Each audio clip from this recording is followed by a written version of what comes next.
Hello, നമുക്ക് ഇന്ന് ഇതുപോലത്തെ ഒരു അടിപൊളി ഫ്ലവർ ഉണ്ടാക്കി എടുത്താലോ.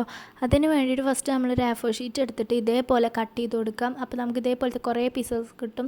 അതിൽ നമ്മൾ ഇതേപോലെ പെയിൻറ്റ് അടിച്ചു കൊടുക്കുക. ലൈറ്റ് ഡാർക്ക് അങ്ങനെ തന്നെ അടിച്ചു കൊടുക്കണം. കുറേ പേപ്പറിൽ ലൈറ്റും കുറച്ച് പേപ്പറിൽ ഡാർക്കും അങ്ങനെയൊക്കെ അടിച്ചു കൊടുക്കാം.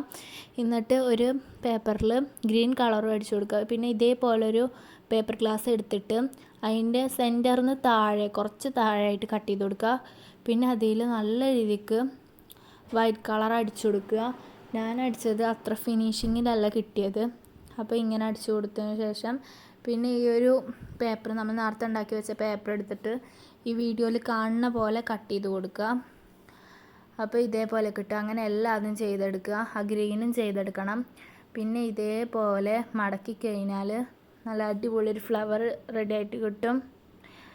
എല്ലാതും ഇതേപോലെ സെറ്റ് ചെയ്തെടുക്കുക. ഗ്രീന് മാത്രം ചെയ്യരുത്, അത് നമുക്ക് ഇതിൻ്റെ ഉള്ളിൽ ലീഫായിട്ട് വെക്കാനുള്ളതാണ്. അപ്പോൾ അതിൻ്റെ ഉള്ളിൽ ഗമ്മാക്കി കൊടുത്ത് ലീഫ് സെറ്റ് ചെയ്തെടുക്കുക. ലീഫ് സെറ്റ് ചെയ്ത് കഴിഞ്ഞിട്ട് ഇത് ഈ നേരത്തെ ഉണ്ടാക്കി വെച്ച പർപ്പിൾ കളർ ഫ്ലവേഴ്സ് അതിൻ്റെ ഉള്ളിൽ വെച്ച് നിറച്ച് കൊടുക്കുക. അപ്പോൾ നല്ല അടിപൊളി ഫ്ലവർ റെഡി ആയിട്ട് കിട്ടും.